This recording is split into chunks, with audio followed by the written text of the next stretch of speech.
Okay, as you all saw, I got myself a huge vessel to work on. I found this one at the thrift shop, and what I plan to do with it is to make it look exactly as it would look if just digged out. In other words, ancient, weathered, and full of mystery. How am I going to do that? I have no idea, but all I know is the exact look of what I'm aiming for. For those who see me for the first time, I am a full-time artist and I do all sorts of things with my artistry. From renovating houses, objects, to filming videos, sculpting, interior design, and of course, painting. You can see more about my work on my website as current collections, or you can follow me on Instagram. I'll put the links in the description. Okay, let's get this video finally started. As you can see, the vessel originally has some decoration bumps that I want to fill in and smooth out. Nothing wrong to the current design, but I just imagine the vessel looking extremely ancient and rusty. Almost as something you would actually find on the field, or maybe buried in the ocean. I recently started self-learning geology, and the thing that mostly fascinated me was the erosion and weathering of certain materials. Seems like Earth has always been bored with what it created, so from time to time it demolishes its own masterpieces. But hey, that's how the world is. Nothing quite lasts for eternity, apart from my love to art. So let's try to mimic the superior action of Mother Nature. The first thing amongst all, I want to draw the design of the new old vessel. I must do that because my imagination is constantly making possible changes and additions to what I initially pictured. I researched some pure Asian stuff and how they appear, and as an additional inspiration, I found an image of a barnacle pottery. I strongly believe that adding some effects of marine incrustation will increase the aesthetic of our pottery. In terms of color, I wasn't quite sure what would be best to use, but as seen on the reference, I want to stick to the natural earthy tones. And to be perfectly clear of my plan, I want to level up the authenticity. Authenticity. Am I saying that word? Authenticity? Is it authentic? What is it? Authenticity?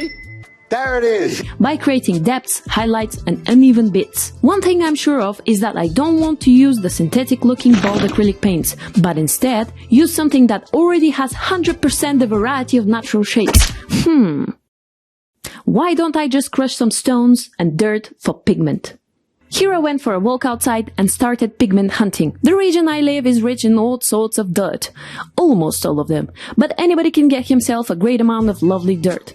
I bet it's everywhere on our planet. After I collected the treasure, it's time to crush it. Oh yeah, crushing it takes a lot of time. Until I achieve the smooth texture that will later be called pigment. And again, crushing, crushing, crushing. There we are, the smoothest powdered stone. You may be wondering why not using machine for crushing the rock. Well, it has to be painful. Anyways, now that we have the pigments, all left to begin with is to smooth out the surface of the vessel. That way, when I add the rusty texture, it won't overdo the appearance. And for this job, I need something paste-like, maybe plaster, but I must be careful of potential cracks. Nobody likes failed ancient-looking vessel, right? Okay, I have the perfect place to find all I need. There's a local shop, and thank God so close to me, with such variety of products, and the owner, called Metco, is the best. Every time I need something for any project I think of, he has it. And not only that, but he always suggests what to use as products for all things I wanna do. Okay, here is what we got. Sandpaper, 40. 220. Water and silic sand based impregnating top coat. Plaster, stone pigments, this particular glue, air dry clay, PVA, some tools, more tools, brushes, lots of brushes, matte finish top coat, camera, lights, microphone, and people who watch me. Okay, I'm filling the bumps and the gaps and leaving the smoothness to slowly dry.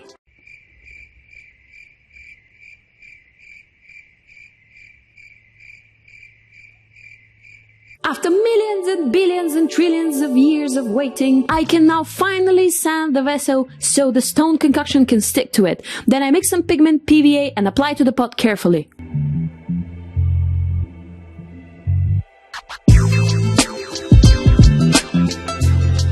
I had to repeat this process a couple of times because the natural pigment might not be covering completely from the first apply.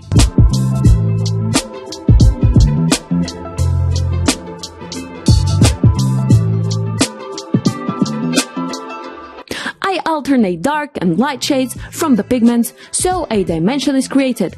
After the pigments have stick to the vessel, now it's time to spice up the things here and there by sculpting out some barnacles and roughnesses directly on top of the places I want them so they can dry together. After being happy enough with the not so finished look, I add some final touches by just dry brushing some white paint. Then securing the larger bits with glue and finishing off with the siloxane based coat Metco suggested. And here it is.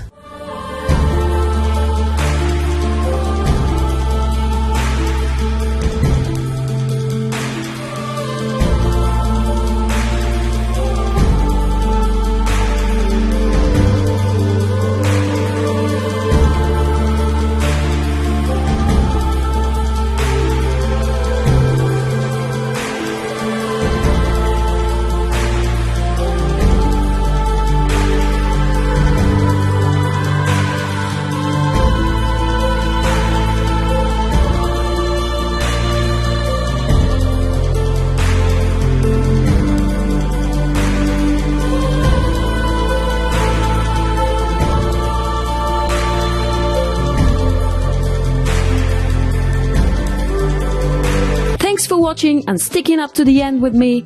Be sure to subscribe because this is what comes next.